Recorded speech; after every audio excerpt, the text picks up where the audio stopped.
Come. I'm going to You're coming. You can shoot them. Okay. It's fine. Are you there? Oh, yeah, let's go. No, hold on. Okay. Sorry. Please, be fast. Okay. Yeah. Ma, what is your take or what insight will you give us into today's ceremony of graduating these 540 students? Because what the administration of His Excellency, we have seen it with our eyes,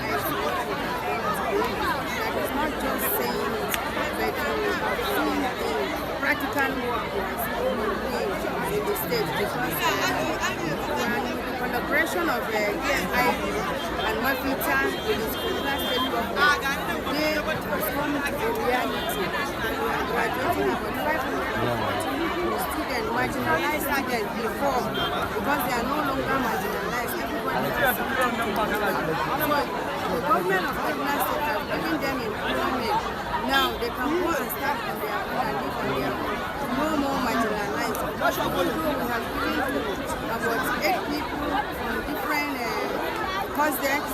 Not that that's the end, because the government has going about protesting so that we can be able to give other people that are not been given today.